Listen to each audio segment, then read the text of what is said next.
नमस्कार बंधुगण बंधु माने आपण मान समस्त को आज ज्योतिष कार्यक्रम को स्वागत। आज ज्योतिष कार्यक्रमटी तुला राशि व्यक्ति विशेष मान बहुत गुरुत्वपूर्ण अटे, बहुत ही खास अटे।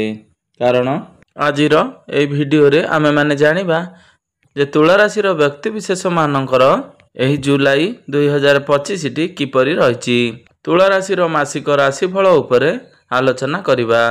तुला राशि व्यक्ति विशेष मानकर स्वास्थ्य, शिक्षा, प्रेम संपर्क, वैवाहिक जीवन, भाग्य, क्यारियर एवं व्यापार वाणिज्यर स्थिति किपरि रहिछि एही जुलाई 2025 रे से विषय विस्तार भाव आलोचना करिबा। नवग्रहंकर स्थिति मध्य देखिबा। नवग्रह आपन को केउं प्रकार फल प्रदान करिबारे सक्षम हेबे। शेष रे अशुभत्व प्रदान करुथुवा ग्रह मानक पई किछि विशेष प्रतिकार मध्य वीडियो शेष रे आमे जानिबा। तबे बंधु माने ता पूर्वरु आपण मानकर जदि तुला राशि होइथाए तेबे भिडियोटी को स्किप न करी थरे मात्र शेष पर्यंत निश्चिंत देखंतु एवं भिडियोटी को गोटे लाइक करी चैनल टी को सब्सक्राइब कर दियंतु। आपण माने जदि सच्चा हृदय रे ईश्वर को भक्ति करुथांती, विश्वास करुथांती तेबे भक्ति एवं श्रद्धार सहित कमेंट बॉक्स रे जय श्री जगन्नाथ, जय मां लक्ष्मी अवश्य लिखि दियंतु। तेबे बंधु माने आसंतु आरंभ करिबा आज रही कार्यक्रम को, जहाँकि जन्म राशि एवं चंद्र राशि उपरे संपूर्ण आधारित अटे। तो राशि चक्र 12 गोटी राशि मध्यरु सप्तम राशि होची तुला राशि। तो तुला राशि राश्याधिपति होचंती शुक्र। तो शुक्र आपणक कुंडली अष्टम भाव में विराजमान अछंती। राहु आपणकर पंचम भाव में विराजमान अछंती। शनि आपणकर षष्ठ भाव में विराजमान अछंती। गुरु एवं सूर्य आपणकर नवम भाव तथा भाग्य भाव में विराजमान अछंती। बुध आपणकर दशम भाव में विराजमान अछंती। मंगल एवं केतु आपणकर एकादश भाव में विराजमान अछंती। तो बंधु माने सर्वप्रथमे आसंतु जानि नेबा आपणकर स्वास्थ्य किपरि रहिबो एही जुलाई 2025 रे। तो बंधु माने कुंडलीर प्रथम भावटी होइथाय आपणकर स्वास्थ्यर भाव, आपणकर इम्यूनिटी सिस्टम रो भाव। आपणकर प्रथम भावर अधिपति होचंती शुक्र। तो शुक्र आपणकर अष्टम भाव में विराजमान अछंती। तो शुक्रंकर स्थिति अष्टम भाव में भल रहुची। अष्टम भावटी को कुंडली रे एते भल बोली विचार न कले मध्य शुक्र निजर स्व राशि रे विराजमान अछंती। गुरु, सूर्य एवं बुधंकर स्थिति बहुत भल रहुची। राहु आपणकर पंचम भाव में एवं शनि आपणकर षष्ठ भाव में थिबा कारणरू बेले बेले आपणकर पेट संबंधित किछि समस्या देखा देई पारे। तेणु आपण जदि केउआडे बाहर को ट्रैवल करूछंती बा केउआडे बुलाबुली करबा को जाउछंती सेतेबेले आपण निजर खाद्य पानीय प्रति टिके सतर्क रुहंतु। जदि पारिबे आपण बाहर खाद्य को अवॉइड करंतु। तेबे बंधु माने केवल जुलाई मास नुहे आगामी 1 वर्ष पर्यंत आपणकर टिके पेट संबंधित समस्या देखा देई पारे। कारण पंचम भावटी होइथाय पेटर भाव एवं आपणकर पंचम भाव रे राहु विराजमान अछंती। तेणु एथि प्रति आपण सतर्क रहिबे। आपण बाहर खाद्य प्रति टिके अवॉइड करिवे। आपण जेते पारिबे सुस्थ खाद्य बा हेल्दी फूड यूज करंतु। एबे आसंतु जानि नेबा आपणकर शिक्षा क्षेत्र किपरि रहिबो एही जुलाई 2025 रे। तो बंधु माने कुंडलीर पंचम भावटी होइथाय आपणकर शिक्षा क्षेत्रर भाव। तो आपणकर पंचम भावर अधिपति होचंती शनि। तो शनि आपणक कुंडलीर षष्ठ भाव में विराजमान अछंती। तेबे शनिकर स्थिति आपणक पई बहुत भल रहुची। कारण षष्ठ भाव में शनिकर गोचर को बहुत भल बोली माना जाय थाए। तेबे आपणकर पंचम भाव में राहु विराजमान अछंती। आपण निजर पाठ पढ़ारे किछि बड़ करिबा पई चेष्टा इच्छा करि पारंती। पंचम भाव में राहु थिबा कारणरू आपण निजर पाठ पढ़ा क्षेत्र रे किछि बड़ रखी करिबा पई चेष्टा करिवे। समस्तक मध्यरे आपण आगरे रहिबाकू चेष्टा करिवे। एहा व्यतीत विद्यार्थी मानकर बुद्धि मध्य प्रखर होइथाए। पंचम भाव में राहु थिबा कारणरू आपण आपणकर पाठ पढ़ा क्षेत्र रे बहुत अधिक उन्नति करिवे। किंतु राहु हेउचंती छाया ग्रह, भ्रमित ग्रह। तेणु पाठ पढ़ारे आपणकर मन बेले बेले डाइवर्ट होई जिवो। आपणक मध्यरे निजर पाठ पढ़ा को नहीं आशंका देखा देबो। किछि डाउट्स आपणक मन को आसीबो। पाठ पढ़ारे आपणकर मन न लागी अन्य केउ आडे आपणक माइंड डाइवर्ट होई पारे। आपण टिके अधिक ऑनलाइन गेम प्रति ध्यान देई पारंती। आपण अधिक मोबाइल व्यवहार करि पारंती।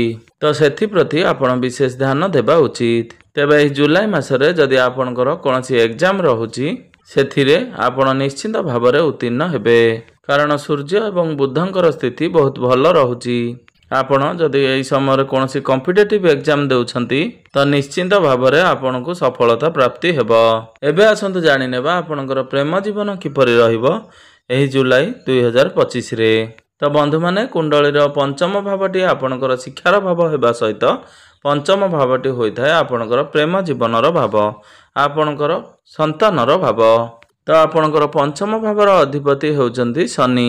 ତ ଶନି ଆପଣଙ୍କର ଷଷ୍ଠ ଭାବରେ ବିରାଜମାନ ଅଛନ୍ତି ଏବଂ ଆପଣଙ୍କର ପ୍ରଥମ ଭାବର ଅଧିପତି ଶୁକ୍ର ଆପଣଙ୍କର ଅଷ୍ଟମ ଭାବରେ ବିରାଜମାନ ଅଛନ୍ତି। ତେବେ ଆପଣ ଆପଣଙ୍କର ଜିଦି ଉପରେ ଟିକେ କଣ୍ଟ୍ରୋଲ କରିବାର ଅଛି, ନିଜର କ୍ରୋଧ ଉପରେ ନିୟନ୍ତ୍ରଣ ରକ୍ଷା କରିବାର ଅଛି, ନଚେତ ଆପଣଙ୍କର ପ୍ରେମ ଜୀବନରେ ସମସ୍ୟା ଦେଖାଦେଇପାରେ। ଏମିତିକି ଆପଣଙ୍କ ମଧ୍ୟରେ ସମ୍ପର୍କ ଭାଙ୍ଗି ଯିବାର ମଧ୍ୟ ସମ୍ଭାବନା ବନୁଅଛି। ତେବେ ସେଥିପ୍ରତି ଆପଣ ଧ୍ୟାନ ଦେବା ଉଚିତ। ତେବେ କେବଳ ଜୁଲାଇ ମାସ ନୁହେଁ, ଆଗାମୀ 1 ବର୍ଷ ପର୍ଯ୍ୟନ୍ତ ଆପଣଙ୍କୁ ଏସବୁ କଥା ପ୍ରତି ବିଶେଷ ଧ୍ୟାନ ରଖିବାର ଅଛି। କାରଣ ରାହୁ ଆପଣଙ୍କର ପଞ୍ଚମ ଭାବରେ ଏବଂ ଶନି ଆପଣଙ୍କର ଷଷ୍ଠ ଭାବରେ ହିଁ ରହିବେ। ଆପଣ ଯେତେ ପାରିବେ ନିଜକୁ ଶାନ୍ତ ରଖିବାକୁ ଚେଷ୍ଟା କରନ୍ତୁ।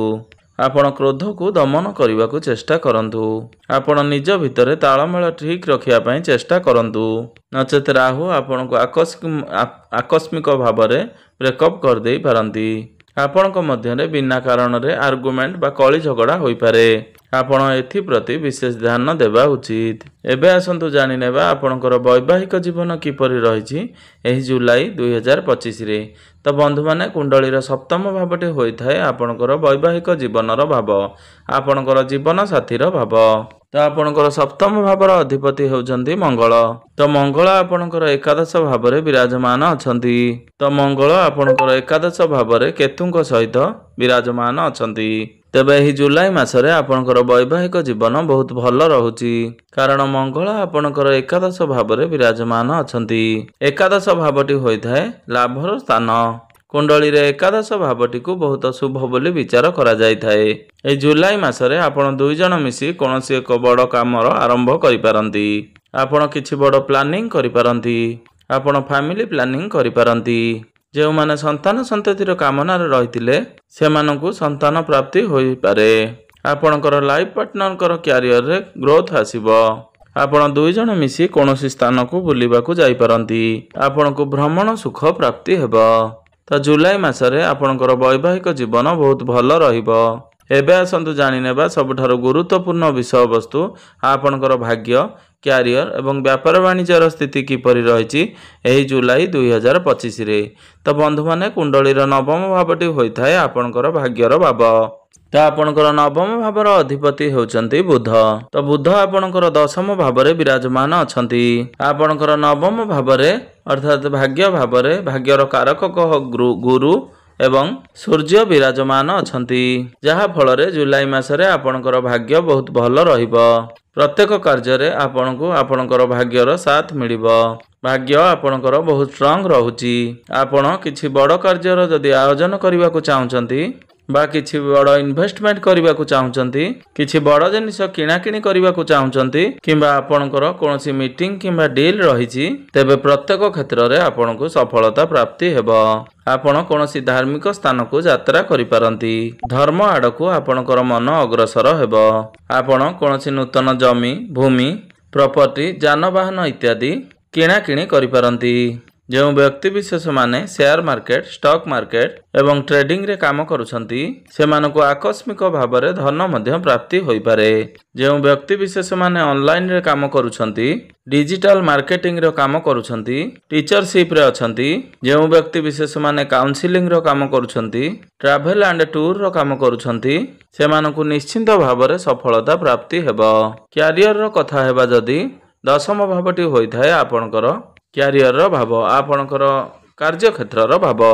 ଆପଣଙ୍କର ଦଶମ ଭାବରେ ବୁଧ ବିରାଜମାନ ଅଛନ୍ତି। ତ ଜୁଲାଇ ମାସରେ ଆପଣଙ୍କର କ୍ୟାରିୟର ବହୁତ ଭଲ ରହିବ, କାରଣ 16 ଜୁଲାଇକୁ ସୂର୍ଯ୍ୟ ଆପଣଙ୍କର ଦଶମ ଭାବକୁ ଚଳନ କରିବେ, ଯାହା ଫଳରେ ଆପଣଙ୍କ ମଧ୍ୟରେ କନଫିଡେନ୍ସ ଲେଭେଲ ଭଲ ରହିବ। ଆପଣ बहुत कॉन्फिडेंटली निजर काम गुड़िक करें। आपणकर आत्मबल बढ़िब। यही जुलाई मासरे आपण निजर क्यारियर रे किछि अचीवमेंट पाई पारंती। आपण निजर क्यारियर रे बहुत अधिक उन्नति करिवे। जेउ मानक पाखरे कोनोसी चाकरी नाही बा आपण चाकरी अनुसरण रे थिले तो आपण को चाकरी मिलिबार बहुत अधिक संभावना बनु अछि।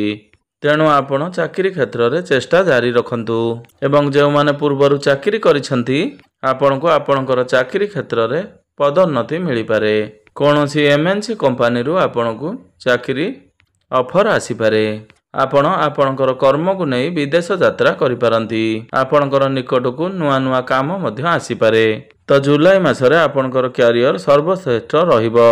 तो व्यापार वाणिज्यर जदि कथा हेबा तो शुक्र आपणकर विपरीत राजयोगर निर्माण करुछंती एवं मंगल आपणकर एकादश भावरे लाभ स्थान रे विराजमान अछंती।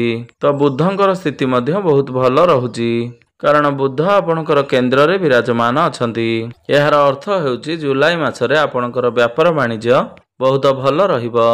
आपण आपणकर व्यापार वाणिज्य रे बहुत अधिक उन्नति करिवे। किछि नूतन बिजनेस मध्य आपण स्टार्ट करि पारंती।